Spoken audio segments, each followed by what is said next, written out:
الحمد للہ رب العالمین والعاقبۃ للمتقین والصلاة والسلام علی سید الانبیاء والمرسلین اما بعد فاعوذ باللہ من الشیطان الرجیم بسم اللہ الرحمن الرحیم لقد من اللہ علی المؤمنین اذ بعث فیہم رسولا صدق اللہ العظیم ان اللہ وملائکتہ یصلون علی النبی یا ایھا الذین آمنوا صلوا علیہ وسلموا تسلیما۔ محبت سے درود پاک پڑھیے۔ الصلاۃ والسلام علیک یا سیدی یا رسول اللہ وعلی آلک واصحابک یا سیدی یا حبیب اللہ۔ الصلاۃ والسلام علیک یا سیدی یا نبی اللہ وعلی آلک واصحابک یا سیدی یا محبوب رب العالمین۔ وہ کمال حسن حضور ہے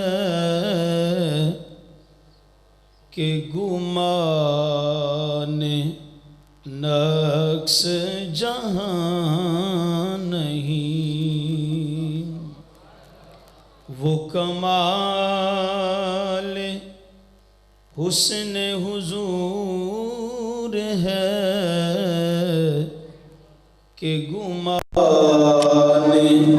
نقص جہاں نہیں۔ یہی پھول خار سے دور ہے،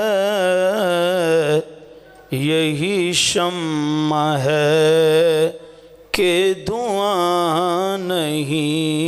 یہی پھول خار سے دور ہے، یہی شمع ہے کہ دعا نہیں۔ اور کروں تیرے نام پہ جاں فدا،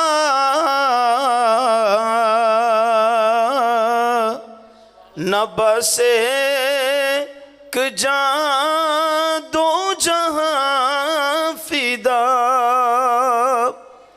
کروں تیرے نام پہ جاں فدا، نہ بس ایک جاں دو جہاں فدا۔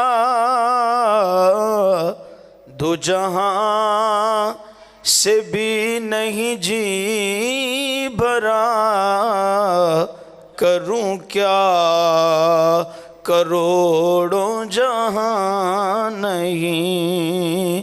دو جہاں سے بھی نہیں جی بھرا، کروں کیا کروڑوں جہاں نہیں۔ اور تیرے سامنے ہے دبے لچ فصحاء عرب کے بڑے بڑے۔ تیرے سامنے ہے دبے لچ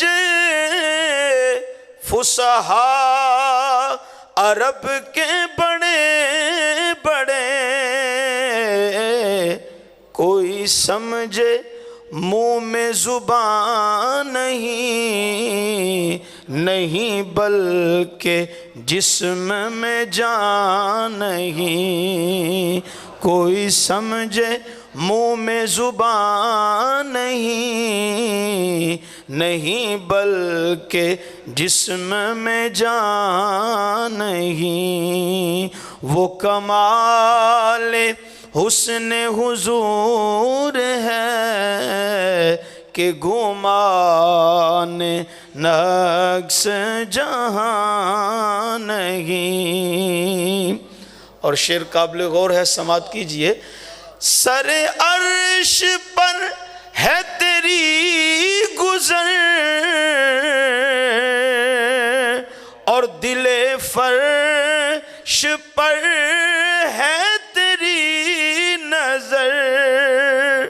سر عرش پر ہے تیری گزر، دل فرش پر ہے تیری نظر، ملکوت ملک میں کوئی شے نہیں وہ جو تجھ پہ عیاں نہیں، ملکوت ملک میں کوئی شے نہیں وہ جو تجھ پہ عیاں نہیں، وہ کمال حسن حضور ہے کہ گمان نقص جہاں نہیں، یہی پھول خار سے دور ہے، یہی شمع ہے کہ دھواں نہیں۔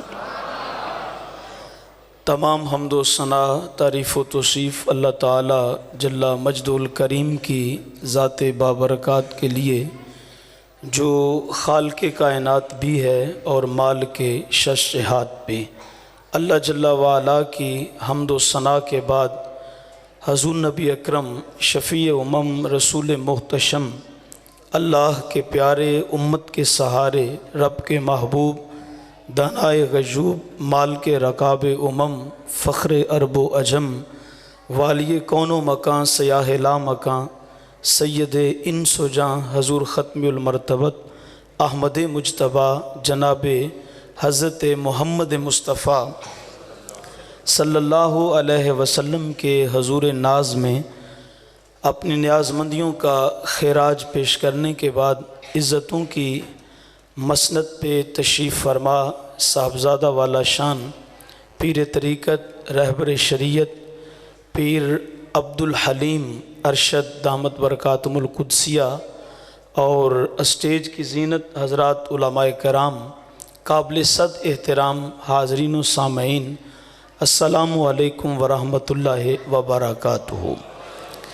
آج کی یہ خوبصورت محفل پاک جو کہ بڑے ہی تزک و احتشام سے، محبت، عقیدت اور احترام سے انعقاد پذیر ہوئی ہے، مجھے اور آپ سب کو حاضری کا شرف نصیب ہو رہا ہے۔ خالق کائنات کی بارگاہ میں دعا گو ہوں، اللہ پاک اس پاکیزہ مجلس کا ایک ایک لمحہ اپنی بارگاہ میں مستجاب فرما کر اس مجلس کو میرے اور آپ سب کے گناہوں کا کفارہ بنا دے۔ 15 صدیاں گزرنے کو ہیں، حالات کی شگفتگی، ماحول کی تازگی، یہ ریل پیل، یہ چہل پہل لگ یوں رہا ہے جس طرح میری سرکار کل ہی ہو کے گزرے ہوں۔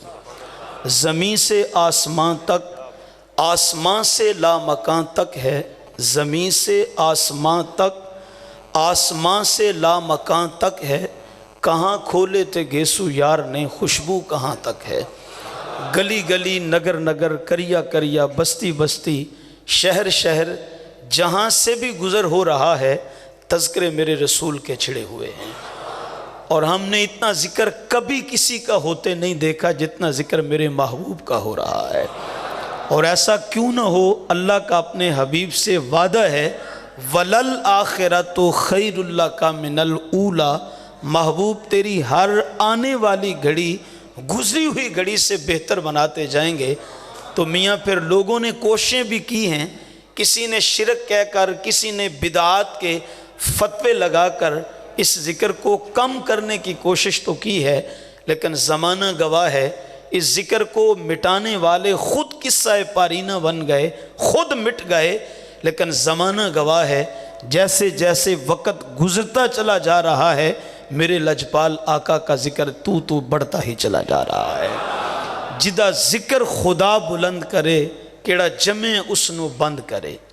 پنجابی کا شاعر اس نے کہا، جدا ذکر خدا بلند کرے، کیڑا جمع اس نو بند کرے، او دے ذکر دا حافظ آپ خدا، پڑھو لا الہ الا اللہ۔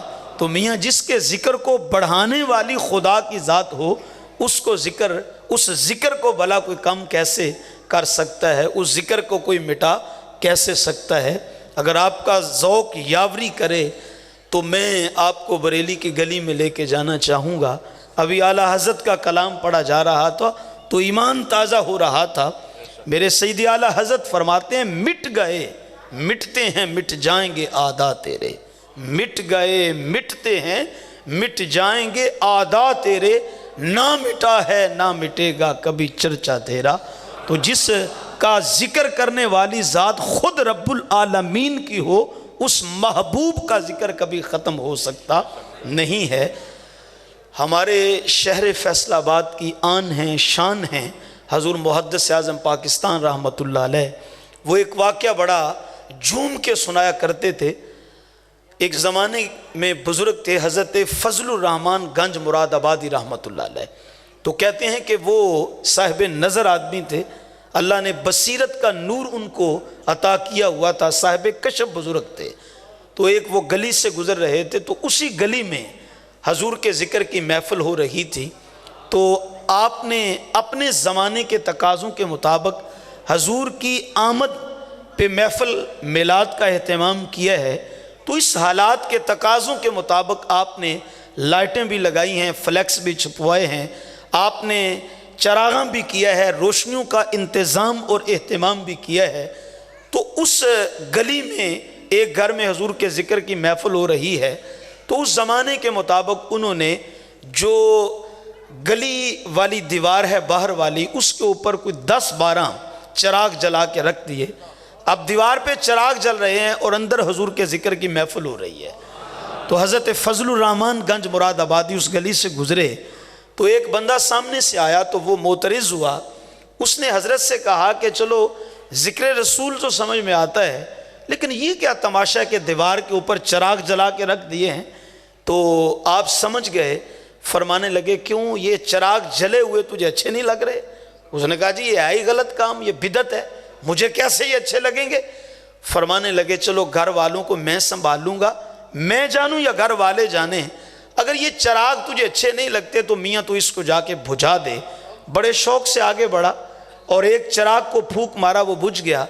دوسرے چراغ کو بجھانے کے لیے جب قریب ہوا، اس کو پھونک مار رہا تھا تو پہلا چراغ خود بخود جل گیا۔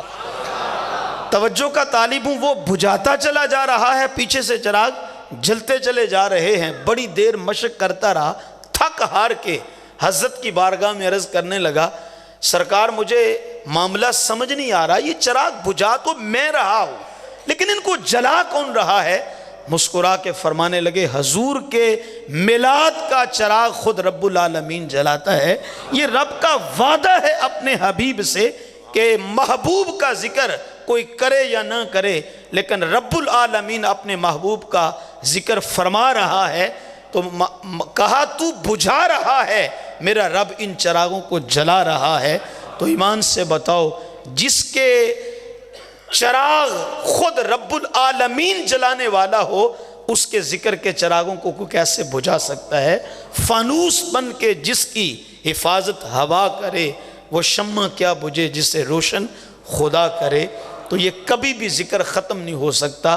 میاں یہ تو ہماری خوش بختی ہے، ہماری سعادت مندی ہے کہ ہم ان کے ذکر کی محفل کو سجا کے بیٹھ جاتے ہیں۔ اور یاد رکھیے حضور کے ذکر کی مجلس کوئی عام مجلس نہیں ہے۔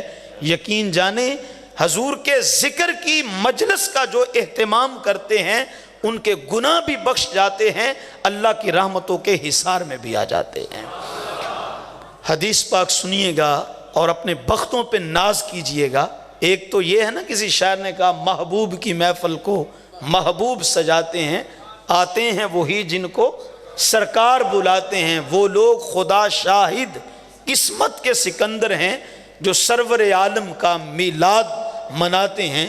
تمہیں حدیث سنانا چاہوں گا، حضرت ابو دردہ رضی اللہ تعالی عنہ اس حدیث کی روایت کرتے ہیں، کہتے ہیں میں حضور کی بارگاہ میں حاضر تھا تو حضور فرمانے لگے ابو دردہ آؤ آج عامر انصاری کے گھر میں چلتے ہیں۔ تو میں نے عرض کی بندہ نواز وہاں کیا ہے؟ حضور نے فرمایا آج عامر انصاری اپنے بچوں کے سامنے بیٹھ کر میرے میلاد کا ذکر کر رہا ہے۔ تو معلوم ہوا جہاں حضور کے میلاد کا ذکر ہوتا ہے وہاں کملی والے آقا خود تشریف فرما ہو جایا کرتے ہیں۔ یہ تو خلوص کی بات ہے، کبھی ان کی محفل ان کے لیے سجا کر دیکھو، پھر کرم ہونے میں دیر نہیں لگتی ہے۔ تو کہا آؤ عامر انصاری کے گھر چلتے ہیں۔ ابو دردہ کہتے ہیں کہ پیر شریف کا دن ہے اور حضور کے میں ساتھ ہوں، حضور خرامے خرامے آگے آگے چل رہے ہیں، میں حضور کے قدموں پہ قدم رکھتے حضور کے پیچھے پیچھے چل رہا ہوں۔ کہتے ہیں عامر انصاری کے دروازے پہ جب ہم پہنچے تو جو عامر انصاری اپنے بچوں کو حضور کے میلاد پہ مشتمل تقریر سنا رہے تھے تو وہ اس جملے پہ پہنچے۔ عامر انصاری اپنے بچوں کو بتا رہے ہیں کہ بیٹا پیر کے دن سرکار دنیا میں تشریف لائے ہیں، پیر کے دن حضور دنیا میں تشریف لائے ہیں۔ تو ابو دردہ کہتے ہیں یہ حسن اتفاق کہہ لیں یا عامر کا نصیب مقدر کہہ لیں، ادھر وہ اپنے بچوں کو بتا رہے تھے پیر کے دن حضور دنیا میں تشریف لائے ہیں، اور ابو دردہ کہتے ہیں ادھر پیر شریف کا ہی دن ہے اور حضور عامر انصاری کے گھر پہنچ جاتے ہیں۔ اب جب سرکار عامر انصاری کے گھر پہنچے تو حضور نے یہ اس کی تقریر کا جملہ اپنے خود کانوں سے جب سن لیا تو سرکار فرمانے لگے اے عامر تو کتنا بختوں والا ہے، ادھر تو میرا ذکر میلاد کر رہا ہے، میں کیا دیکھ رہا ہوں، ان اللہ فتح لکا ابواب الرحمت، میرے مولا نے اپنی رحمت کے سارے دروازے تیرے اوپر کھول دیے اور فرمایا والملائکۃ کلہم یستغفرون لکا، فرمایا میں دیکھتا ہوں ادھر تو میرا ذکر کر رہا ہے، ادھر اللہ کے سارے نوری فرشتے جو ہیں وہ تیری بخشش کی مولا کی بارگاہ میں دعائیں مانگ رہے ہیں۔ تو معلوم ہوا جہاں پہ ذکر حضور کر دیا جاتا ہے وہاں اللہ کی رحمتوں کے سائبان بھی نصیب ہو جاتے ہیں اور وہ مجلس گناہوں کا کفارہ بھی بنا دی جاتی ہے۔ بزرگ فرماتے ہیں نبیوں کا ذکر عبادت ہے اور صالحین کا ذکر کفارۃ الذنوب ہے، گناہوں کا کفارہ بنا دیا جاتا ہے۔ ہمارا ایمان ہے اگر کوئی سیدی علی حجویری کرتا ہے تو وہ گناہوں کو بخشوا رہا ہے، کوئی بابا فرید الدین گنج شکر کا ذکر کرتا ہے تو یقیناً بابا فرید الدین گنج شکر رحمت اللہ علیہ کا ذکر ہمارے گناہوں کو بخشوا دیتا ہے۔ کوئی میرے میراں پیرے پیراں شہنشاہ بغداد کا ذکر کرتا ہے تو یقیناً 11ویں والے پیر کا ذکر ہمارے گناہوں کا کفارہ بنا دیا جاتا ہے۔ توجہ کا طالب ہوں یار، جو ولی کا ذکر کرے اگر وہ گناہوں کا کفارہ بنتا ہے تو جو سید المرسلین کا ذکر کر رہا ہو ایمان سے بتاؤ اس کے گناہ کیسے باقی رہ سکتے ہیں۔ حضرات گرامی قدر توجہ کا طالب ہوں تو یہ وہ محبوب اللہ تبارک و تعالی نے ہم کو عطا کیا کہ اس نے فرمایا لقد من اللہ علی المؤمنین، مومنو اللہ نے تمہارے پہ احسان کیا ہے، اذ بعث فیہم رسولا، اس وقت کے جب اپنا عظمتوں والا شانوں والا محبوب جو تھا وہ تم کو عطا کر دیا ہے۔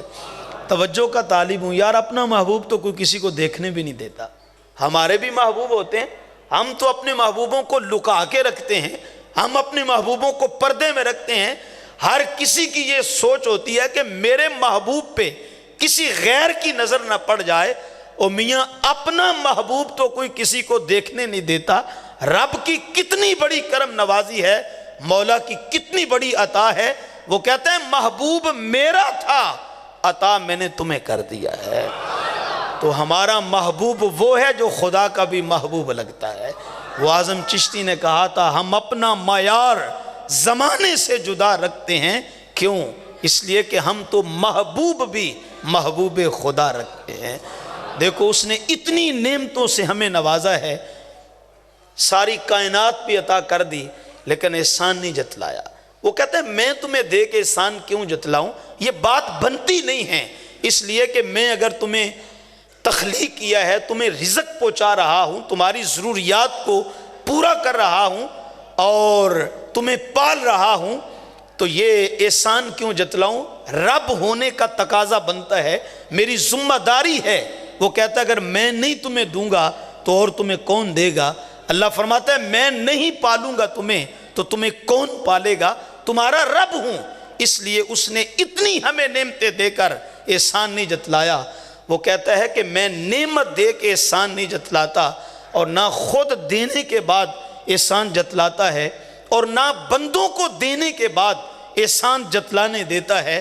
علماء سے پوچھئے جو منان شخص ہے، حضور نے فرمایا وہ قیامت کے دن جنت کی خوشبو بھی نہیں سونگھ پائے گا۔ منان کون ہے؟ فرمایا جو دینے کے بعد احسان جتلانے بیٹھ جاتا ہے۔ آپ نے بھی لوگوں کو سنا ہوگا، کچھ لوگ کسی کو کچھ دے دیں تو ساری زندگی احسان جتلاتے رہتے ہیں اور اس کو ذلیل کرتے رہتے ہیں گاہے گاہے۔ اور آپ نے بھی یہ بولیاں سنی ہوں گی، وہ کہتے ہیں تو کب کا ختم ہو چکا ہوتا اگر ہم تیرے ساتھ کندھا نہ جوڑتے، تجھے جو جاگ لگی ہے یہ ہمارے گھر سے لگی ہے، ہم نے تیرا ساتھ دیا ہے۔ حضور نے فرمایا قیامت کا جب دن ہوگا کوئی سایہ نہیں ہوگا اللہ کے عرش کے سوا۔ فرمایا کچھ لوگ ایسے ہیں کہ قیامت کے دن ان کو اللہ اپنے عرش کا ٹھنڈا سایہ نصیب کر دے گا۔ حضور نے فرمایا ان میں سے ایک شخص وہ ہے جو صدقہ اس قدر مخفی کرتا ہے، اگر اس نے دائیں سے دیا ہے تو بائیں کو خبر نہیں ہونے دی۔ میرا رب کہتا ہے دینے کے بعد احسان نہ جتلایا کر، یہ مجھے پسند نہیں ہے۔ اچھا، نہ کسی کو دینے کے بعد احسان جتلانے دیتا ہے، نہ خود نعمت دے کے احسان جتلاتا ہے، لیکن اپنا محبوب جب ہمیں عطا کیا تو رب العالمین نے بھی اپنے طریقے کو بدل دیا، اپنی عادت کریمہ کو بدلا اور فرمایا لقد من اللہ علی المؤمنین، مومنو اللہ نے تمہارے پہ احسان کیا ہے۔ مولا کس انداز میں؟ فرمایا اذ بعث فیہم رسولا، تمہیں اپنا عظمتوں والا محبوب عطا کر دیا ہے۔ توجہ کا طالب ہوں، یا اللہ تو نے ساری کائنات دے کے احسان نہیں کیا تو محبوب دے کے احسان کیوں جتلایا؟ فرمایا یہی تو بتانا چاہتا ہوں کہ ساری کائنات بھی دے کر میں نے تمہیں کچھ بھی نہیں دیا، اس لیے کہ میرے خزانوں میں کوئی کمی واقع نہیں ہوئی، میرے خزانے بھرے پڑے ہیں، لیکن ایک اپنا محبوب دے کے احسان اس لیے جتلایا کہ میں نے محبوب دے کے سمجھو تمہیں سب کچھ عطا کر دیا ہے۔ آج لوگ ہم سے بات کرتے ہیں، سوال کرتے ہیں، وہ کہتے ہیں تمہیں ہو کیا گیا ہے؟ اب دیکھو ربیع الاول شریف کا مہینہ ختم ہو گیا ہے اور آج ربیع الثانی کی بھی 10 تاریخ ہے، لیکن اس کے باوجود گلی گلی نگر نگر تذکرے میرے رسول کے چھڑے ہوئے ہیں، حضور کی آمد پہ خوشیاں منائی جا رہی ہیں، بازار سجائے جا رہے ہیں۔ تو لوگ ہم سے کہتے ہیں کہ تمہیں بنا کیا ہے، تمہیں ہوا کیا ہے؟ وہ تو 15 صدیاں قبل پیدا ہوئے تھے اور تم آج بھی خوشیاں منا رہے ہو، آج بھی لائٹیں لگا رہے ہو، آج بھی چراغاں کر رہے ہو، آج بھی جشن منا رہے ہو، تمہیں ہوا کیا ہے؟ تو ہم کہتے ہیں تمہیں خبر ہی کیا، اللہ نے اپنا محبوب دے کے ہم پہ کتنا بڑا کرم کیا ہے۔ فضل رب العلا اور کیا چاہیے، فضل رب العلا اور کیا چاہیے، مل گئے مصطفیٰ اور دامن مصطفیٰ، جس کے ہاتھوں میں ہو اس کو روز جزا اور۔ ایک حدیث سماعت کیجئے، حضور کی مدنی زندگی کا یہ واقعہ ہے۔ حضور جب مکہ سے ہجرت فرما کے مدینہ منورہ تشریف لے آئے تو مکہ کے قریب ایک غزوہ ہوتا ہے، اور اس غزوے میں مسلمانوں کو اللہ تبارک و تعالیٰ نے فتح عطا فرمائی۔ تو جو مال غنیمت آیا تو سرکار جب اس کو تقسیم کرنے لگے، اس کو بانٹنے لگے، تو حضور نے جو غازیان اسلام تھے، جو مجاہدین اسلام تھے، ان کی 2 لائنیں بنا دی۔ ایک لائن میں مہاجرین کو کھڑا کر دیا اور دوسری لائن میں انصار مدینہ کو کھڑا کر دیا۔ تو سرکار جب مال غنیمت بانٹنے لگے تو آج کچھ تقسیم کرنے کا انداز ایسا ہے کہ حضور نے مکے والوں کو مال زیادہ دے دیا اور مدینے والوں کو حضور نے مال کم دیا، یا یوں کہہ لیں کہ مکے والوں کو حضور نے ڈبل حصہ دیا اور مدینے والوں کو سنگل حصہ دیا، اور یہ حضور کا اختیار تھا، اس لیے کہ مال غنیمت حضور کی ملکیت ہے۔ قرآن میں اللہ تعالیٰ فرماتا ہے یسألونک عن الانفال، محبوب جب لوگ آپ سے پوچھتے ہیں کہ مال غنیمت کیا ہے تو آپ فرما دیجئے مال غنیمت اللہ کی ملکیت ہے، اس کے پیارے محبوب کی ملکیت ہے۔ تو جو جس چیز کا مالک ہوتا ہے، مالک کو اختیار ہوتا ہے، وہ جس کو چاہے جب چاہے جتنا چاہے وہ عطا کر سکتا ہے۔ تو حضور مالک ہیں مال غنیمت کے، جس کو چاہیں جتنا دے سکتے ہیں۔ لیکن آج میرے محبوب نے مکے والوں کو زیادہ دیا اور مدینے والوں کو کم دیا۔ تو ایک انصاری صحابی کھڑے ہوئے، عرض کرتے ہیں بندہ نواز، آپ جب بھی بانٹا کرتے ہیں، جب بھی تقسیم کرتے ہیں، کملی والے آقا انداز مبارک آپ کا ایسا ہوتا ہے، کوئی اپنا ہے یا بیگانہ ہے، کوئی چھوٹا ہے یا بڑا ہے، کوئی گورا ہے یا کالا ہے، امیر ہے یا غریب ہے، حضور آپ سب کو ایک جیسا دیا کرتے ہیں۔ ایک ہی صف میں کھڑے ہو گئے محمود و ایاز، نہ کوئی بندہ رہا نہ کوئی بندہ نواز۔ حضور آپ کے ایک ایک عمل سے عدل ہمیں نمایاں جو ہے وہ نظر آتا ہے۔ یہاں اگر آپ غور کریں تو میں حضور کے بچپن کا ایک واقعہ آپ کے سامنے رکھنا چاہوں گا، جو سیرت کی کتابوں میں اماں حلیمہ نے اس کو بیان کیا ہے۔ اور ویسے بھی میں کہا کرتا ہوں، اگر حضور کے میلاد کی محفل ہو اور اماں حلیمہ کا ذکر نہ کیا جائے تو محفل ادھوری ادھوری لگتی ہے، کیونکہ اماں حلیمہ تو وہ ہے جب سرکار کو ملنے کے لیے اماں حلیمہ آتی ہیں، تشریف لاتی ہیں، تو سرکار ان کے قدموں میں اپنی کالی کملی کو بچھا دیا کرتے ہیں۔ بڑی تو نے توقیر پائی حلیمہ، بڑی تو نے توقیر پائی حلیمہ، بنی تو محمد کی دائی حلیمہ۔ اماں حلیمہ کہتی ہیں میں حضور کو جب لے کر کے اپنے قبیلے بنو سعد میں پہنچی تو میں حضور کو جب دودھ پلاتی تھی تو سرکار بائیں طرف سے دودھ نہیں پیتے تھے، حضور دائیں طرف سے دودھ پیتے تھے۔ تو کہتی ہیں میں بھی کبھی غور نہ کرتی، اگر ایک طرف سے نہ پیتے میں دوسری طرف سے پیش کر دیتی، حضور ادھر سے پی لیتے۔ کہتی ہیں ایک دن میں کسی کام کے لیے اپنے گھر سے باہر گئی تو میں لیٹ ہو گئی، تو ایک ہی فکر دامن گیر تھی کہ میرے محمد کو بھوک لگی ہوگی۔ تو کہتی ہیں میں تیز تیز قدم اٹھا کے دوڑی چلی آ رہی تھی گھر کی طرف کہ میرے محمد کو بھوک لگی ہوگی، جلدی جاؤں اس کو اٹھاؤں اور اس کو دودھ جو ہے وہ پیش کروں۔ تو کہتی ہیں میں کافی لیٹ جب ہوگی تاخیر سے گھر پہنچی، لیکن جب گھر کے آنگن میں قدم رکھتی ہوں تو میں مطمئن ہوگی یہ منظر دیکھ کر کہ پالنے میں حضور موجود ہیں اور سرکار مسکرائے جا رہے ہیں۔ اور میں نے کیا دیکھا، حضور کی انگلی جدھر جدھر جاتی ہے آسمانوں کا چاند ادھر ادھر جھک جاتا ہے۔ کہتی ہیں میں آگے بڑھی، میں نے حضور کو اٹھایا، سینے سے لگایا، تو حضور کو دودھ جب پیش کیا تو وہ ضابطہ بھول گئی، چونکہ مجھے تو فکر تھی کہ میں جلدی جلدی جاؤں اور حضور کو اٹھا کے حضور کو دودھ پیش کروں۔ اور آپ بھی سمجھتے ہیں کہ جب مائیں کسی کام میں مصروف ہوتی ہیں یا گھر سے باہر جاتی ہیں، جب لیٹ گھر میں واپس پہنچتی ہیں تو بچوں کو بھوک لگی ہو تو بچے تو اپنی ماں کو تلاش کر رہے ہوتے ہیں، اور وہ کہتے ہیں کون سا لمحہ آئے ہماری ماں سامنے آئے، اور وہ ٹٹول رہے ہوتے ہیں۔ جب بھی ماں ان کو چھاتی سے لگاتی ہے وہ جلدی جلدی دودھ اپنی خوراک اپنا رزق کشیدنے لگتے ہیں۔ تو حضور نبی رحمت صلی اللہ علیہ وسلم کو اماں حلیمہ کہتی ہیں میں اتنی لیٹ جب آئی، اس کے باوجود حضور نے وہ ضابطہ توڑا نہیں ہے، میں بھول گئی، میں نے بائیں طرف سے دودھ پیش کیا تو حضور نے انکار کر دیا، پھر دائیں طرف سے پیش کیا۔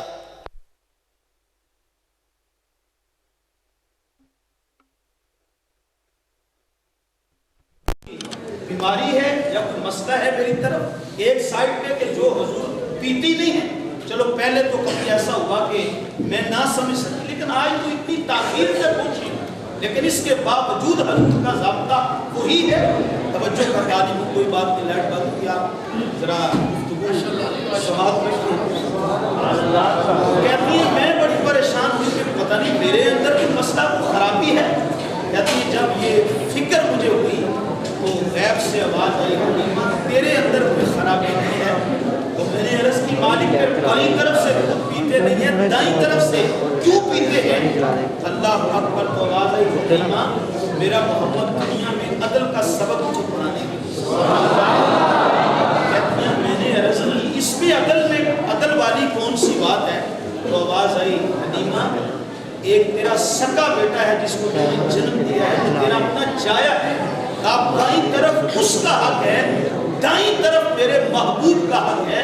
میرا محبوب ترک پستہ کر کے بائیں طرف چھوڑ کے دائیں طرف سے دودھ نوش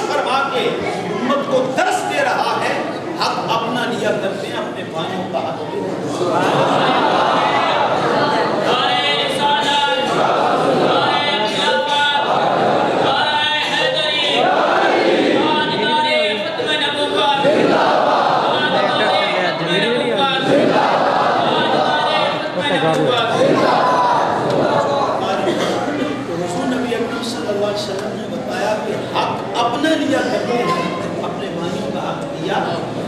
معذرت کے ساتھ عرض کرنا چاہوں گا، ادھر ہم حضور کی محفل میلاد کی سجائیں، حضور کی محفل میلاد میں بھی آئیں اور حضور نبی اکرم صلی اللہ علیہ وسلم کا ذکر بھی کریں، لیکن ہم اپنی بہنوں کے حق بھی کھا جائیں، اپنے بھائیوں کے حق بھی کھا جائیں، دیوار رکھتے ہوئے اپنے ہمسائے کے 4 انچ بھی دبا جائیں، تو پھر ایمان سے بتاؤ کہ میلاد والے آقا ہم سے راضی ہوں گے یا ناراض ہوں گے؟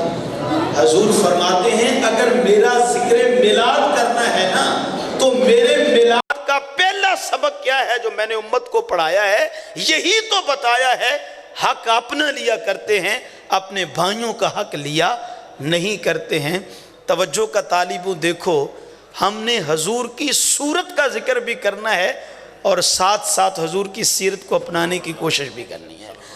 ہمارا یہ ایمان ہے کہ میرے مصطفیٰ کی صورت جیسی کائنات میں کسی کی صورت نہیں ہے۔ حسینہ جمیلہ دا منہ موڑ دیتا، محمد بنا کے قلم توڑ دیتا۔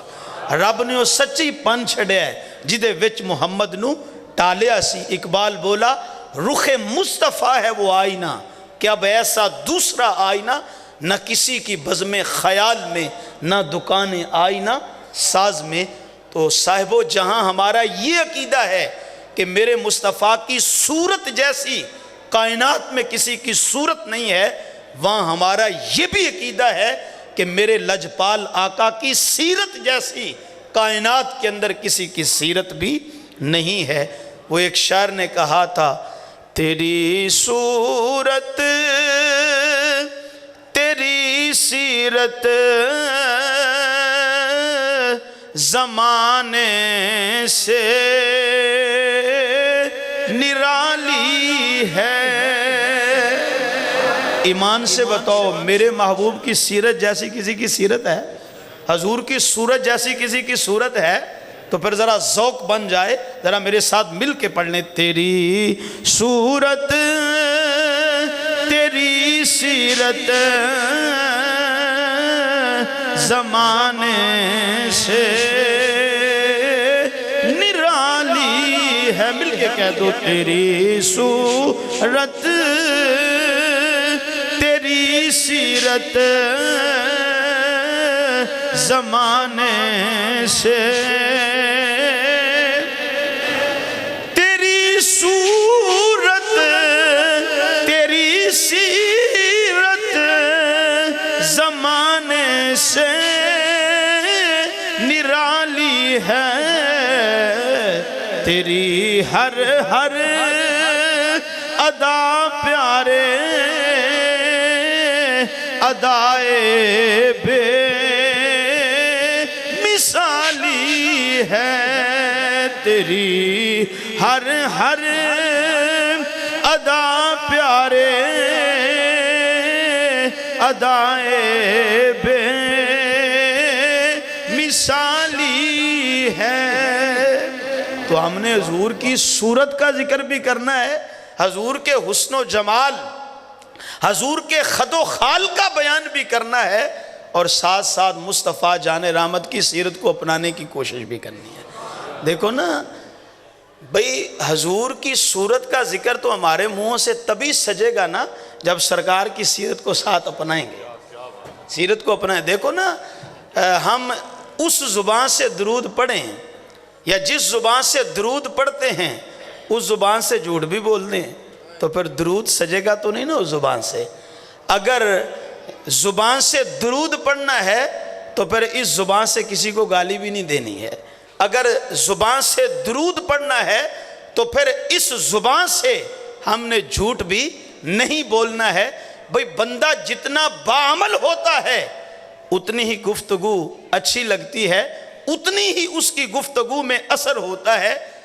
حضرت فاروق اعظم رضی اللہ تعالی عنہ کا دور خلافت ہے، تو ایک صحابی نے اپنے بیٹے کا نام محمد رکھا، تو حضور کی نسبت، نام کی نسبت کی برکتوں کو حاصل کرنے کے لیے اس نے اپنے بیٹے کا نام حضور کے نام پہ رکھ دیا۔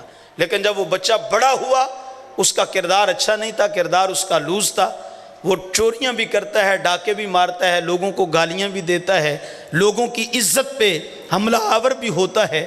اب اس کا نام محمد تھا، حضور کے نام پہ تھا۔ اب وہ کسی سے الجھتا ہے، کسی کو گالی دیتا ہے، کسی کا گریبان پکڑتا ہے، کسی کی عزت پہ حملہ آور ہوتا ہے، چوری کرتا ہے، ڈاکہ ڈالتا ہے، تو اس کا نام لے کے لوگ کہتے کہ محمد نے آج فلاں کو گالی دی ہے، محمد نے آج چوری کی ہے۔ اب صحابہ سے یہ جملہ سنا نہیں جاتا تھا۔ حضور امیر المؤمنین حضرت فاروق اعظم کی بارگاہ میں آئے، عرض کی حضور ایک شخص نے اپنے بیٹے کا نام محمد رکھا، اس نے تو حضور کے اسم گرامی کی برکتوں کو حاصل کرنے کے لیے، نسبت کی برکتوں کو لینے کے لیے نام تو رکھ دیا، لیکن بچہ بڑا ہوا ہے، جوان ہوا ہے، اس کا کردار اچھا نہیں ہے، بد کردار بن گیا ہے، اور جب وہ بری باتیں کرتا ہے، برے کام کرتا ہے، تو اس کا نام لے کے جب یہ لوگ کہتے ہیں تو ہمارے جب آواز کانوں میں پڑتی ہے تو دل چھلنی چھلنی ہو جاتے ہیں۔ فاروق اعظم رضی اللہ تعالیٰ عنہ نے فرمایا اس نوجوان کو بلاؤ۔ اس کو بلایا گیا، آپ نے تلوار اس کی گردن پہ رکھی اور فرمانے لگے اے نوجوان، یا اپنا نام بدل دے یا اپنا کردار بدل دے، اس لیے کہ اگر تیرا نام میرے محبوب کے نام پہ ہو اور تیرا کردار ہو ہی کچھ نہ، تو پھر عمر کی تلوار تیرا سر تن سے جدا کر دے گی، اس لیے کہ اگر تو میرے محبوب کے نام پہ اپنا نام رکھ چکا ہے تو پھر تجھے کردار کبھی مصطفیٰ جان رحمت کا غلام نظر آنا چاہیے۔ آج ہمارا کردار لوگوں کے لیے رکاوٹ اسلام لانے کے درمیان بنا ہوا ہے۔ ہم اگر اپنے اسلاف کی زندگیوں کا مطالعہ کریں تو یقین جانیں وہ اخلاق کے اس قدر پیکر تھے، حضور کی سنت کے سانچے میں اس قدر ڈھلے ہوئے تھے، لوگ ان کے کردار کو دیکھتے تھے، ان کے لبوں پر حضور کا کلمہ جاری ہو جاتا تھا۔ حضرت امام محمد بن حسن الشیبانی رحمت اللہ علیہ کے بارے میں آتا ہے، ایک یہودی مناظر نے کہا کہ میں آپ سے مناظرہ کرنا چاہتا ہوں، اور مسلمانوں کو کہا اپنے امام کو بلاؤ، میں ان سے مناظرہ کرنا چاہتا ہوں۔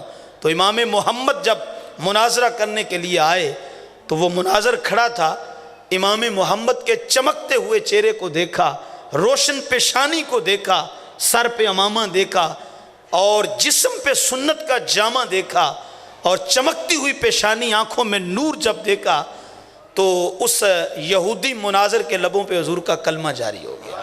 تو کسی نے کہا تو کہتا تھا لا جواب کر دوں گا مسلمانوں کے امام کو، ایسے ایسے سوال کروں گا کہ ان کو لا جواب کر دوں گا، تو اب تو انہی کا کلمہ ان کے نبی کا پڑھ رہا ہے۔ تو اس نے کہا کہ کیا کروں، میں نے جب مسلمانوں کے اس امام محمد کو دیکھا، چمکتا ہوا چہرہ، سر پہ امامہ اور بدن پہ سنت کا جامہ دیکھا، تو میرے دل نے فیصلہ کیا جن کا چھوٹا محمد اتنی شان والا ہے، ان کا بڑا محمد کتنی شان والا ہوگا۔ تو میاں کردار تو آپ کا ایسا ہونا چاہیے کہ آپ کو لوگ دیکھیں، آپ کے کردار کو دیکھیں تو کلمہ میرے مصطفیٰ جان رحمت کا پڑھیں۔ میرے قبلہ فرمایا کرتے ہیں میاں کسی کو پوچھنا نہ پڑے اور نہ تمہیں بتانا پڑے، نہ تمہیں دکھانا پڑے۔ دیکھو پاسپورٹ کے اندر مذہب کے خانے میں اسلام لکھا ہے، ہم مسلمان ہوتے ہیں۔ میرے قبلہ فرماتے ہیں تمہارا انداز معاشرت ایسا ہونا چاہیے، تمہارا جینے کا سٹائل ایسا ہونا چاہیے، تمہارا لباس وضاقت ایسی ہونی چاہیے، تم دور سے آ رہے ہو، لوگ دیکھ کر کہیں وہ دیکھو محمد عربی کا غلام آ رہا ہے۔ تو مزہ تو اس بات کا ہے۔ تو خیر بات لمبی ہو گئی، میں عرض کر رہا تھا، توجہ کا طالب ہوں، اسی جگہ لانا چاہوں گا۔ تو اس انصاری صحابی نے عرض کی کملی والے آقا آپ جب بھی تقسیم کرتے ہیں تو حضور آپ سب کو ایک جیسا دیا کرتے ہیں، آج پہلی بار ایسا ہوا آپ نے مکے والوں کو زیادہ دیا اور ہمیں آپ نے تھوڑا دیا۔ سرکار آپ کی تقسیم پہ اعتراض نہیں ہے اور ہمیں کوئی مال کی ہوس بھی نہیں ہے، یہ نہیں ہے کہ انہیں مال زیادہ ملا تو مال کے لالچ میں ہم کہہ رہے ہیں کہ حضور ہمیں تھوڑا ملا۔ سرکار ہم کیا، مال کیا، ہماری جانیں بھی آپ کی ہیں، ہمارا مال بھی آپ کا ہے، مال غنیمت کے مالک بھی حضور آپ ہیں۔ حضور نے فرمایا پھر اعتراض کس بات کا؟ یا رسول اللہ اعتراض نہیں، لیکن آپ کی عطاؤں پہ رشک آ رہا ہے۔ اب حضور آپ بانٹنے والے ہوں تو پھر کس کا جی نہ کرے اور وہ پیچھے کھڑا رہے؟ کس کا دل کرے گا پیچھا کھڑے ہونے کو؟ حضور جب آپ تقسیم کرتے ہیں تو دل کرتا ہے پورا وجود کشکول بن جائے آپ کے سامنے، اپنا وجود جھولی کی مثل ہم پھیلا دیں۔ کملی والے آقا آپ عطا کرتے جائیں، ہم غلام قبول فرماتے جائیں۔ توجہ کا طالب ہوں، آپ نے ویسے کبھی، سارے نسبت والے بیٹھے ہیں، کسی نہ کسی جگہ آپ کی نسبت تو ہوگی نا، بیعت تو ہوگی نا، ایمان نال دسو ہمارا پیر، ہمارا مرشد جب کوئی چیز بانٹ رہا ہو تو کبھی آپ نے منظر دیکھا ہو جب ہمارے پیر کچھ بانٹتے ہیں تو مریدوں کے لینے کی کیفیت کیا ہوتی ہے؟ وہ سینہ جھپٹی کرتے ہیں، بڑھ بڑھ کر آگے بڑھ بڑھ کے وہ لیتے ہیں۔ او میاں آج کا پیر طریقت اگر کوئی چیز بانٹے تو مرید لینے کے لیے ٹوٹ پڑتے ہیں۔ ذرا تصور کیجئے جب آمینہ کا لال بانٹ رہا ہوگا صحابہ کے لینے کی کیفیت کیا ہوگی؟ حضور جب بانٹ رہے تھے تو صحابہ کے لینے کی کیفیت کیا تھی؟ کہ یا رسول اللہ آپ کی عطاؤں پہ رشک آ رہا ہے، اس لیے یہ عرض کیا حضور ان کو زیادہ دیا، ہمیں تھوڑا دیا۔ تو جو سرکار نے جواب دیا، یہ بات تو لمبی ہو گئی ہے لیکن دوبارہ اس پہ غور کیجئے، ذرا دل کے کانوں سے یہ جواب سنیے گا۔ اور میں اگر تقریر اس جملے پہ ختم بھی کر دوں تو اتنا لمبا چوڑا سفر کر کے میں بھی آیا ہوں، بڑا تھکا ہوں، لیکن اس کے باوجود مجھے بھی کوئی افسوس نہیں رہے گا۔ اور آپ سارے دن کا کام کاج کر کے تھکے ہوئے ہیں اور پھر مغرب سے لے کے اب تک محفل میں بیٹھے ہوئے ہیں، اور یہ جملہ اگر دل کے کانوں سے سنیں گے کہ لہجے میں اتنی ٹھنڈ پڑ جائے گی، آپ کو کوئی افسوس نہیں رہے گا۔ اور غور سے سنیے گا، اس نے عرض کی یا رسول اللہ مکے والوں کو زیادہ دیا، میں تھوڑا دیا۔ تو سرکار نے فرمایا مدینے والوں کوئی اور بات کرے تو کرے لیکن تمہیں یہ بات کرنا جچتا نہیں ہے۔ حضور اگر آپ کی عطاؤں کی باری ہو تو پھر آپ عطائیں بانٹ رہے ہوں، نواز رہے ہوں، آپ عطا کر رہے ہوں تو سرکار پھر تو رشک آتا ہے آپ کی عطاؤں پہ، اس لیے عرض کر دیا انہیں زیادہ دیا، ہمیں تھوڑا دیا۔ وجہ کیا ہے؟ حضور نے فرمایا مدینے والوں اپنے بختوں پہ ناز کرو، مکے والوں کے حصے میں مال آیا ہے، تمہارے حصے میں آمینہ کا لال آیا ہے۔ فرمایا مکے والوں کے حصے میں مال آیا ہے، مدینے والوں تمہارے مقدر میں تو آمینہ کا لال آ گیا ہے۔ اللہ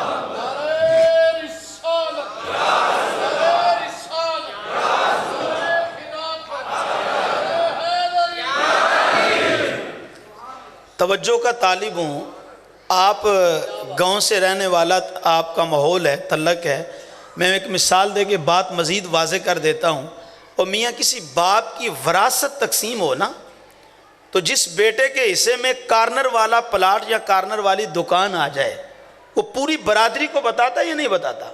پورے خاندان میں وہ ڈنڈورا پیٹتا ہے نا، وہ کہتا ہے جناب جو کارنر والی دکان تھی وہ میرے حصے میں آئی ہے، جو کارنر والا پلاٹ تھا وہ میرے حصے میں آیا ہے۔ اور میاں باپ کی وراثت تقسیم ہو رہی ہو، بر لبے سڑک یا بر لبے نہر اچھی لوکیشن پہ کوئی مارکیٹ جس بیٹے کے حصے میں آ جائے وہ اپنے بختوں پہ ناز کرے۔ توجہ کا طالب ہوں، بات سمجھانا چاہتا ہوں۔ او میاں جس کے حصے میں کارنر والی دکان آ جائے وہ اپنے بختوں پہ ناز کرتا ہے، جس کے حصے میں آمینہ کا لال آ جائے وہ اپنے بختوں پہ کیوں نہ ناز کرے، وہ خوشیاں کیوں نہ منائے، وہ جھنڈیاں کیوں نہ لگائے، وہ جشن کیوں نہ منائے، وہ حضور کی محفل میلاد کیوں نہ سجائے، وہ لنگر کیوں نہ پکائے، وہ کیوں نہ کہے فضل رب الاولا اور کیا چاہیے۔ بھئی یہ جو شعر پڑھا جاتا ہے نا، اس کے پڑھنے کا مقصد ایک یہ ہوتا ہے کہ چلو جو سامعین ہیں وہ بھی حاضری میں شامل ہو جائیں۔ دیکھو نا، مجھے تقریر کرنے کا ثواب ملے گا، آپ کو سننے کا ملے گا۔ میں کر رہا ہوں، آپ سن رہے ہیں، لیکن شعر کے اندر ایسا ماحول بن جاتا ہے کہ سامعین بھی ذکر مصطفیٰ کرنے والے بن جاتے ہیں۔ تو آپ بھی شامل ہو جائیں، مل کے کہہ دیں فضل رب الاولیٰ اور کیا، مل کے کہہ دو فضل رب الاولیٰ اور کیا، اور مل گئے مصطفیٰ اور کیا، مل گئے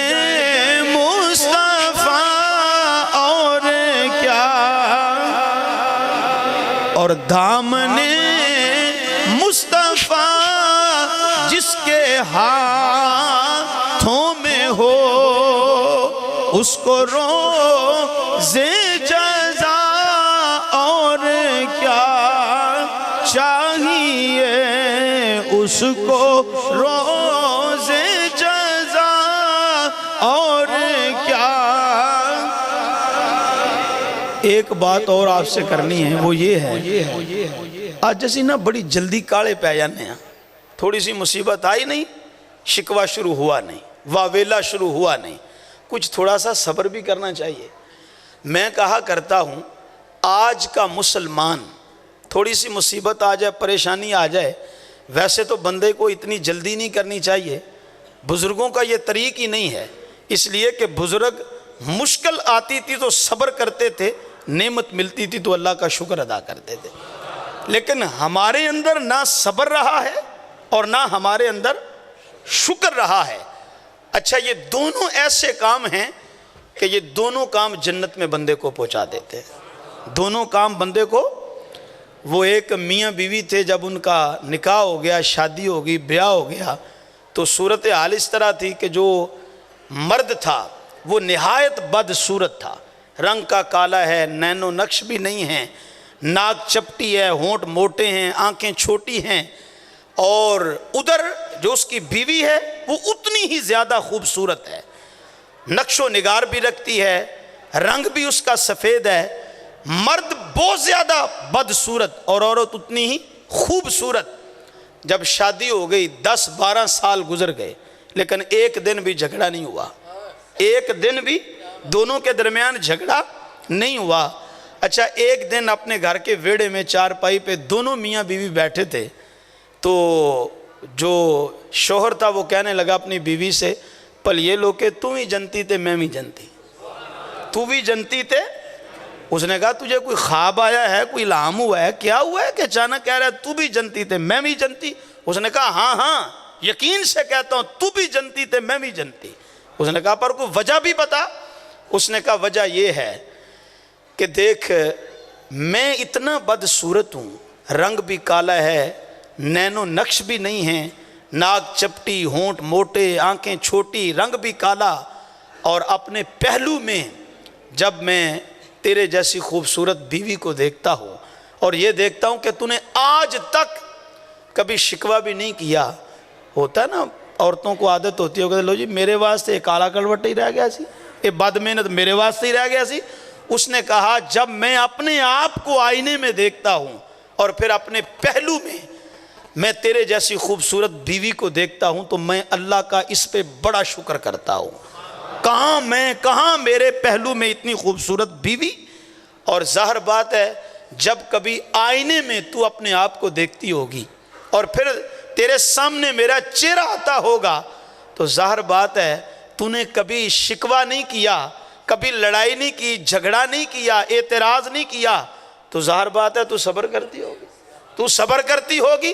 اس نے کہا میرے محبوب نے فرمایا ہے صبر کرنے والا بھی جنت میں جائے گا، شکر کرنے والا بھی جنت میں جائے گا۔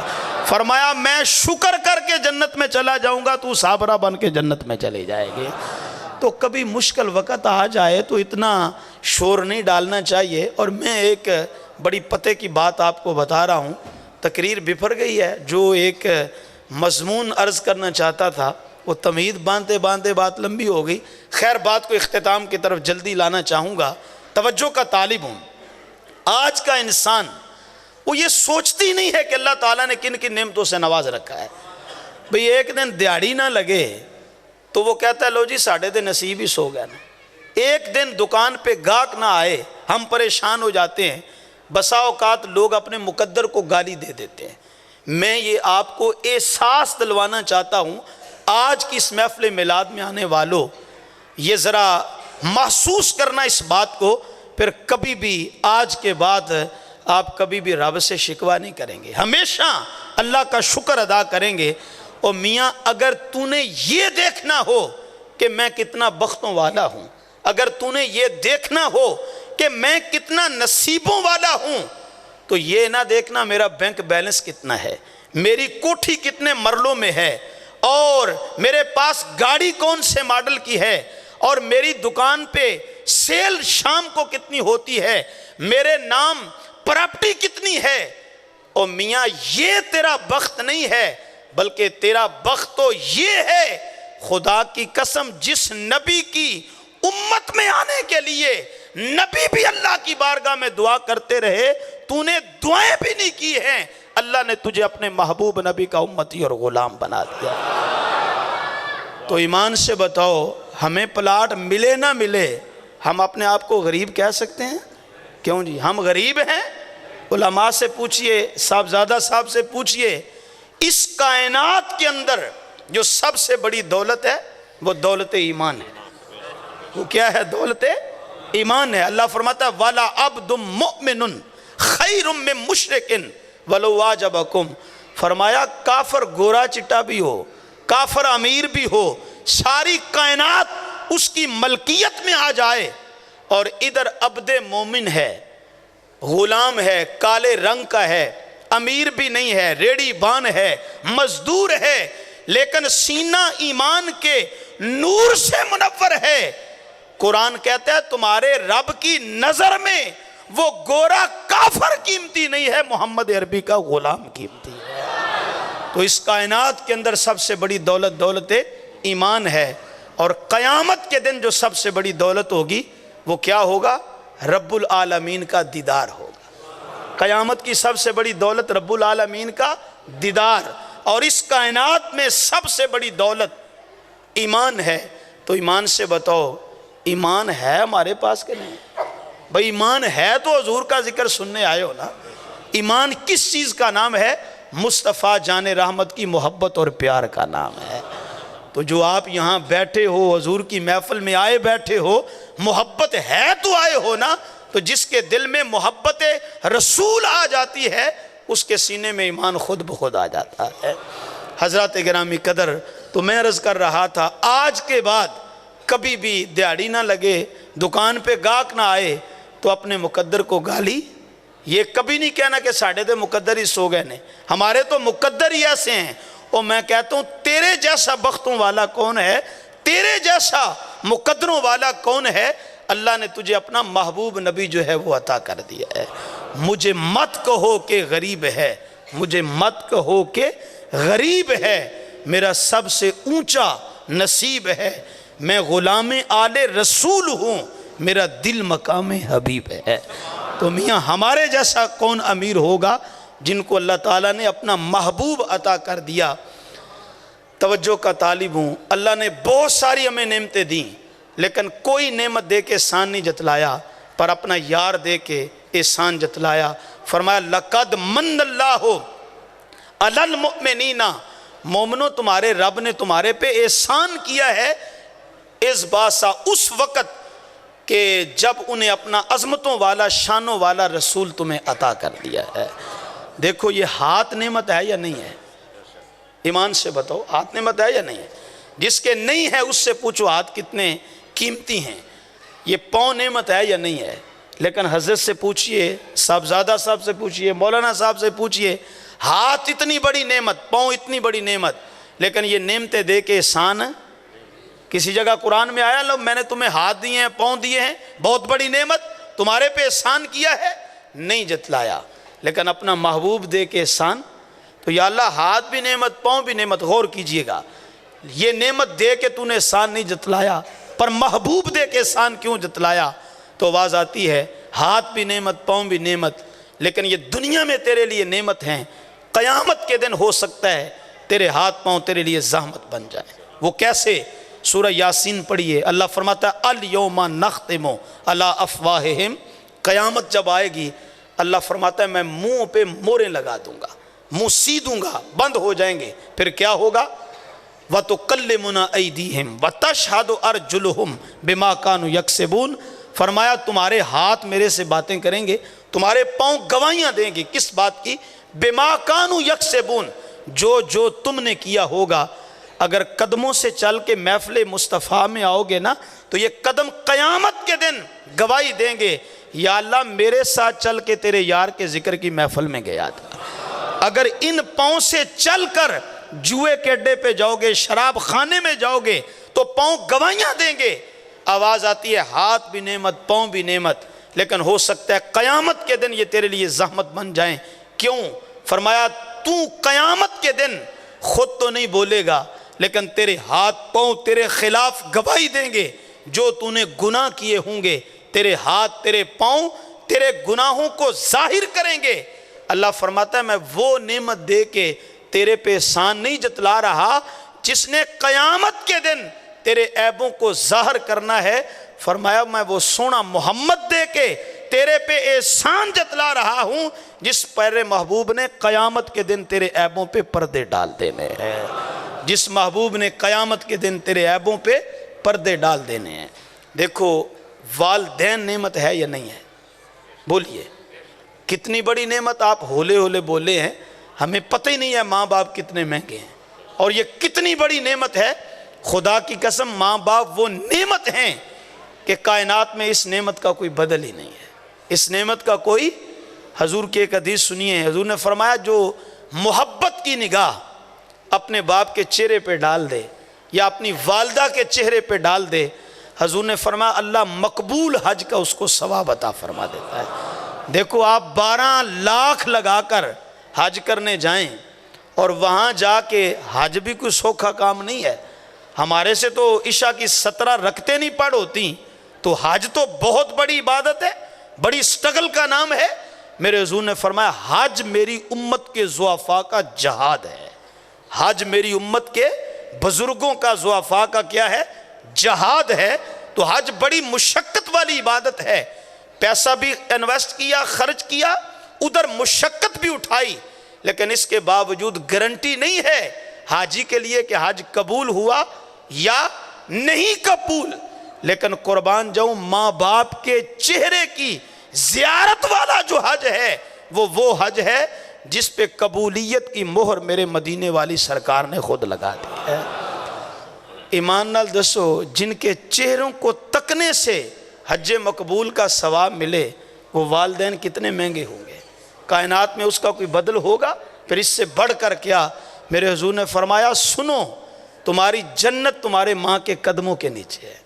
وہ ایک شاعر نے کہا ماں کے نام سے بڑھ کر کوئی نام کیا ہوگا، ماں کے نام سے بڑھ کر کوئی نام کیا ہوگا، اس نام کا ہم سے احترام کیا ہوگا، جس کے قدموں کے نیچے جنت ہے اس کے سر کا مقام کیا ہوگا۔ تو یہ مقام ماں کو دیا، فرمایا تمہاری جنت تمہارے ماں کے قدموں تلے ہے۔ اور باپ کو مقام کیا دیا؟ فرمایا رضا اللہ فی رضا الوالد، فرمایا باپ کی رضا میں تمہارے رب کی رضا ہے اور باپ کی ناراضگی میں تمہارے رب کی ناراضگی ہے۔ فرمایا کسی نے یہ دیکھنا ہو کہ رب راضی ہے یا ناراض ہے تو فرمایا گھر کے آنگن میں اپنے باپ کو دیکھ لو، جس گھر میں باپ راضی ہوتا ہے عرشوں کا رب اس کے اوپر راضی ہو جاتا ہے۔ اور اگر باپ ناراض ہے، ماں ناراض ہے، آپ حج بھی کر لیں وہ راضی نہیں ہے، نمازیں بھی پڑھ لیں وہ راضی نہیں ہے۔ تو ماں باپ اتنے مہنگے لوگ ہیں، ان کی قدر کرنی چاہیے۔ میں کہا کرتا ہوں یہ نگینے ہیں، آپ گینے ہیں، یہ ایسے چراغ ہیں جب ہمارے پاس میسر ہوتے ہیں تو ہمیں ان کی روشنی کی قدر نہیں ہوتی، اس لیے کبھی ادھر دھکے کھاتے ہیں کبھی ادھر دھکے کھاتے ہیں، باریاں لگا دیتے ہیں اولاد، ایک ہفتہ تیرے پاس رہیں گے دوسرا ہفتہ میرے پاس، ابا جی تیرے پاس چلے جاتے ہیں، والدہ میرے پاس۔ اور میاں اگر ایک باپ بخوشی 5 بیٹوں کو پالتا ہے تو 5 بیٹے مل کر ایک باپ نہیں پال سکتے، ایک ماں کی ضروریات کو پورا نہیں کر سکتے؟ آج ہمارے لیے یہ مسئلہ بن جاتا ہے اور یہ فلسفے تراشنے لگتے ہیں جی کیا کریں، ہماری شادی ہو گئی ہے، بیوی ہے، بچے ہیں، ہمارے اخراجات ہیں، اب ہم کیا کریں؟ میں کہا کر رہا ہوں اپنے ماں باپ پہ خرچ کرتے ہوئے کبھی سوچا نہ کر، بے حساب خرچ کیا کر، اور ماں باپ پہ خرچ کیا ہوا ایک ایک روپیہ وہ ایسی انویسٹمنٹ ہے، تو جو خرچ کرتا جائے گا اللہ عطاؤں کے دریا بہاتا چلا جائے گا۔ ماں باپ بہت بڑی نعمت ہیں صاحبو، لیکن ماں باپ اتنی بڑی نعمت دے کر اللہ نے کسی جگہ احسان، اولاد نعمت ہے یا نہیں ہے؟ جس کے ہاں نہیں ہے اس سے پوچھو، یقین جانو گھر کے گھر اجڑ جاتے ہیں، خاندان کے خاندان اجڑ جاتے ہیں۔ میرا ایک ملنے والا ہے تو ایک دن میرے پاس آیا، کہنے لگا حضرت جی دعا کریں اللہ تعالیٰ مجھے اولاد دے دے۔ پھر وہ رو کے کہنے لگا حضرت جی میں یہ نہیں کہندا کہ اللہ مینوں پتر ہی دے دے، میں کہنا یا اللہ مینوں دھی دے دے۔ تو جس کے پاس نہیں ہے اس سے پوچھو، اس پھل کے بغیر نہ لمبی لمبی گاڑیوں میں سکون ہے، عالی نسب بنگلوں میں چین نہیں آتا ہے۔ اگر اولاد کا پھل اللہ نہ عطا فرمائے تو اولاد کتنی بڑی نعمت ہے، اللہ نے دے کے کسی جگہ احسان نہیں جتلایا۔ توجہ کا طالب ہوں، یہ میری گفتگو کے آخری جملے ہیں، غور سے سنیے گا۔ بہن بھائی یہ رشتہ کتنی بڑی دولت ہے، کتنی بڑی نعمت ہے۔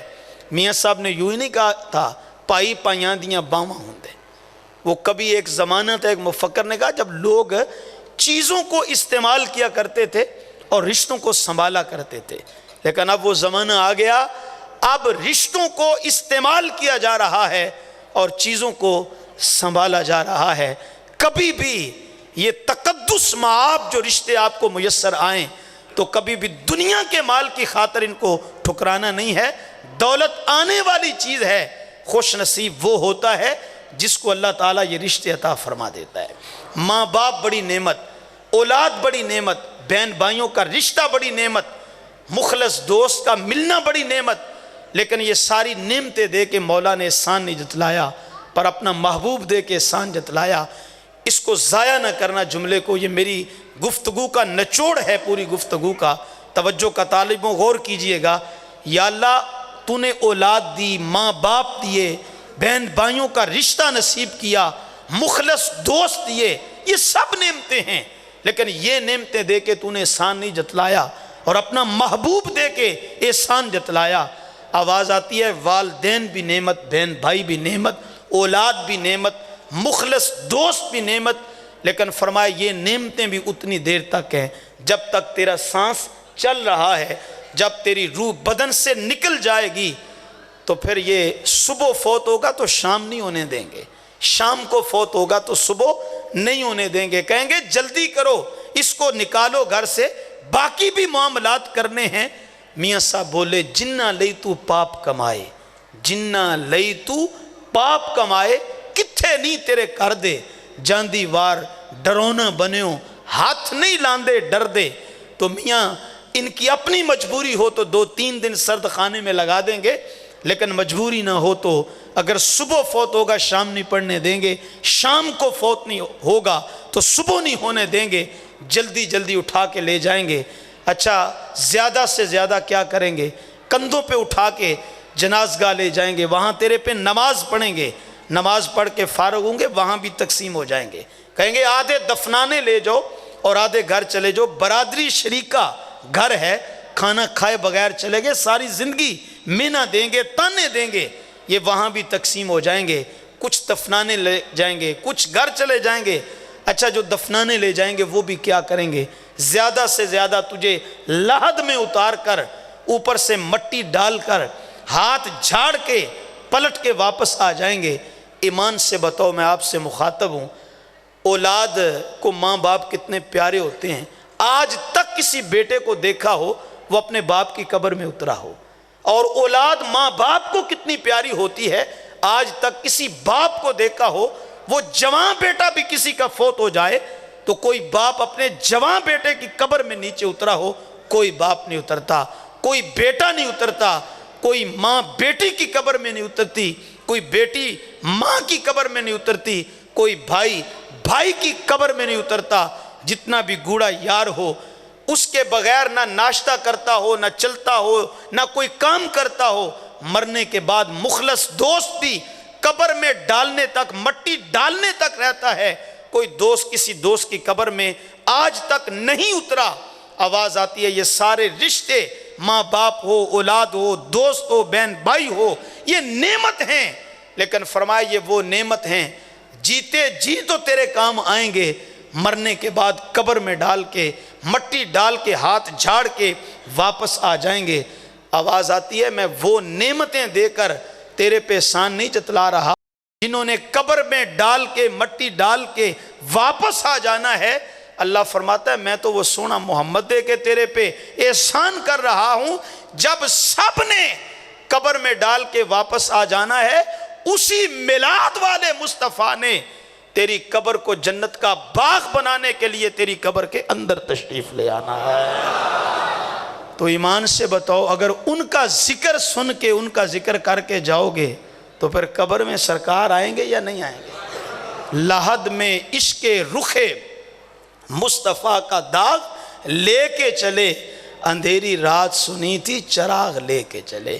ان کی محبتوں کو لے کے جاؤ گے، ان کا ذکر کر کے جاؤ گے، ان کی عظمتوں کے نعرے لگا کے جاؤ گے نا، تو پھر وہ تمہیں قبر میں تنہا نہیں رہنے دیں گے، پھر وہ محبتوں کا صلہ دینے کے لیے تیری قبر میں تشریف لائیں گے، تیری قبر کو روشن بھی کریں گے، جنت کا باغ بھی بنا دیں گے۔ میں عشق نبی کی پی ہوئی ہے، میں عشق نبی کی پی ہوئی ہے، قبر میں پہنچا فرشتوں نے کہا سو جا، تیری آقا نے بات کی ہوئی ہے۔ اور میاں اگر ان سے وفا کر کے جاؤ گے نا تو پھر یہ جہاں بھی سنور جائے گا، اگلا جہاں بھی سنور جائے گا۔ اقبال کی شاعری کا رس نکالیں تو جوس سے نکلتا ہے کہ محمد سے وفا تو نے تو ہم تیرے ہیں، یہ جہاں چیز ہے کیا لوح و قلم تیرے ہیں۔ پھر وہی جملے دہرانا چاہوں گا، حضور کے حسن و جمال کا ذکر بھی کرنا ہے، حضور کی صورت کے تذکرے بھی کرنے ہیں، اور ساتھ ساتھ میلاد والے آقا کی سیرت کو بولو اپنانے کی کوشش بھی کرنی ہے۔ اپنا عمل ایسا نہ ہو کہ لوگ کہیں دیکھو جی نعرے تو سرکار کے لگاتا ہے اور اس کا عمل کیسا ہے، دیکھو بات سرکار مدینہ کی کرتا ہے اور دیکھو یہ جھوٹ بھی بولتا ہے۔ میاں ایسی بات نہ ہو، بلکہ اس زبان سے ذکر رسول سجتے ہی تب ہے جب ہمارا عمل مصطفیٰ جان رحمت کی سنت کے مطابق ہو جائے گا، پھر عزتیں بھی ملیں گی، عظمتیں بھی ملیں گی، رب بھی راضی ہوگا، رب کا پیارا مصطفیٰ بھی راضی ہو جائے گا۔ بار دیگر اتنی خوبصورت محفل کے انتظام اور اہتمام کرنے پر جن دوستوں نے یہ انتظام و اہتمام کیا ہے ان کے لیے دعا گو ہوں۔ اللہ پاک آپ نے حضور کی آمد پہ جشن منائے ہیں، خوشیاں منائی ہیں، آپ کی زندگیوں سے اللہ غموں کو دور فرما دے۔ جتنے بھی آپ دوست آئے ہیں کوئی بھی خالی نہ جائے، سب کی جھولیوں میں اللہ تبارک و تعالی دین دنیا کی نعمتیں ڈال دے۔ وآخر دعوایا ان الحمد للہ رب العالمین۔